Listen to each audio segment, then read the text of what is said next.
உலக புகழ்பெற்ற பிரம்மாண்ட இயக்குனர் ஜேம்ஸ் கேமரூனோட அவதார் வேர்ல்ட்லேருந்து தேர்ட் இன்ஸ்டால்மெண்ட்டாக ரிலீஸ் ஆயிருக்கிற Avatar fire and ash movie review தாங்க இன்னைக்கு பார்க்க போகிறோம். மூவியோட run time 3 hours and 17 minutes with massive budget of $400 million Indian ருபீஸில் around 3,300 crores. Hey guys, welcome to Cinematics. இந்த மாதிரி மூவி ரிவ்யூஸ்க்கு நம்ம சேனலை சப்ஸ்கிரைப் பண்ணிவிட்டு அதேன்னு பிடிச்சிருந்தா ஒரு லைக்கும் போட்டு விட்டுருங்க. இந்த படத்தோட ஸ்டோரி சினாப்சிஸ் என்னன்னா, அவதார் த வே ஆஃப் வாட்டரோட கண்டினியூஷனாக தாங்க இந்த பார்ட்டும் இருக்குது. நல்லவங்களை மட்டுமே காமிச்சிட்டு இருந்த அவதார் வேர்ல்டில் ஈவில வழிபடுற ஒரு ட்ரைப் இருக்குது. பைரேட்ஸ் மாதிரி திடீர்னு ஒரு பிளேஸை அட்டாக் பண்ணி அங்கே இருக்கிறவங்களை கொடூரமாக கொன்று அங்கே உள்ள வேல்யூபிள்ஸை சுருட்டுறது தாங்க இவங்க வேலையே.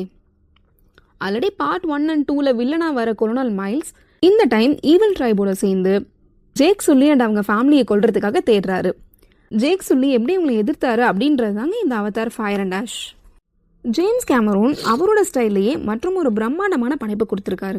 ஃபர்ஸ்ட் பார்ட்டில் ஃபாரஸ்ட், செகண்ட் பார்ட்டில் வாட்டர்னு இந்த பார்ட்டில் ஃபயரை மெயின் தீமாக வச்சுருக்காரு. ஒரு 3 ஆக்ஷன் சீக்வன்ஸ் வேற லெவலில் வந்திருக்குங்க.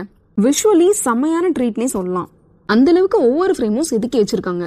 இது வரைக்கும் ஒரு சைட் மட்டுமே காமிச்சிட்டு இருந்த பாண்டோரால கொடூரமான இன்னொரு ஃபேஸும் காமிச்சது கொஞ்சம் ஷாக்கிங்காக தாங்க இருந்தது.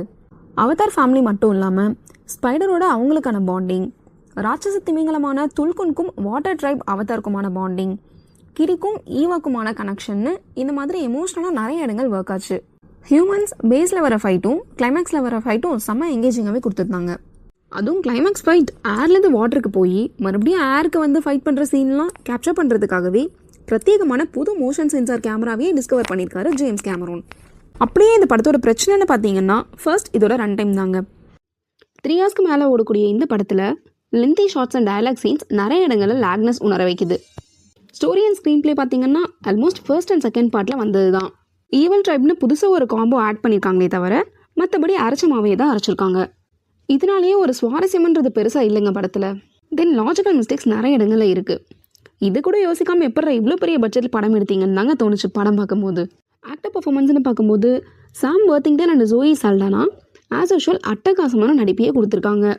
ஜோயி ஒரு அம்மாவா அவங்களோட எமோஷனல் சீன்ஸ் ரொம்ப நேர்த்தியாகவே நமக்குள்ளே கடத்திருக்காங்க. முக்கியமான ரோல் ப்ளே பண்ண சிகோர்னி வீவர் ஆஸ்கிரி அவங்க ஆக்டிங்கில் ஸ்பிரிச்சுவல் கேரக்டர் செமையாகவே போர்ட்ரே பண்ணியிருந்தாங்க. வில்லனாக வர ஸ்டீஃபன் லாங் நல்லா நடிச்சிருந்தாலும் அவரோட கேரக்டர் கொஞ்சம் சாஃப்ட் டவுன் பண்ணி வீக்காக ப்ரெசென்ட் பண்ண ஃபீல் தாங்க வந்தது படம் பார்க்கும்போது. புது வில்லியாக களமிறங்கி இருக்கிற ஊனா சாப்ளின் அவங்க பர்ஃபார்மன்ஸ்னால மிரட்டி விட்டாங்க. மற்ற ஆக்டர்ஸ் எல்லாரும் ஆஸ் யூஷுவல் நீட்டான பர்ஃபார்மன்ஸே கொடுத்துருக்காங்க. டெக்னிக்கலி செம்ம ஸ்ட்ராங்கான படம்ன்றதால விஎஃப்எக்ஸ், சவுண்ட் டிசைன், சினிமாட்டோகிராஃபி, எடிட்டிங்னு எல்லா டிபார்ட்மெண்ட்லேருந்தும் அவங்க பெஸ்ட்டையே கொடுத்ததால மூவியே செம்ம எக்ஸ்பீரியன்ஸாக இருந்ததுங்க தேட்டரில். விஎஃப்எக்ஸ் பொறுத்த வரைக்கும் எங்கேயும் பிசுறு தட்டவே இல்லைங்க. அந்தளவுக்கு ப்ரீசைஸாக பண்ணியிருந்தாங்க. ராட்சச பறக்கும் மீன் துல்குன், டிராகன்னு எல்லாமே மேசிவாக பிரமிக்கிற அளவுக்கு தான் இருந்தது.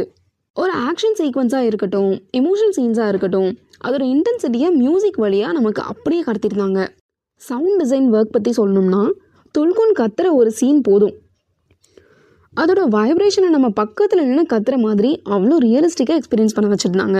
இந்த படத்தோட பாசிட்டிவ்ஸ்னு பார்த்தீங்கன்னா, தரமான விஷுவல்ஸ், கூஸ்பம்ஸ் கொடுக்கக்கூடிய மியூசிக், இன்டென்ஸ் ஃபைட் சீக்வன்ஸ், மிரட்டலான ஆக்டர்ஸ் பர்ஃபார்மன்ஸ் அண்ட் அவங்களோட எமோஷனல் கன்வேயன்ஸ். நெகட்டிவ்ஸ்னு பார்த்தீங்கன்னா, பொறுமையாக நகர்ற ஸ்க்ரீன் பிளே, எந்த ஒரு மாற்றமும் இல்லாமல் பார்ட் 1 and 2 சொல்லப்பட்ட அதே கதை, லென்த் அண்ட் ரிப்பீட்டேட்டிவ் சீன்ஸ், இதெல்லாம் தாங்க.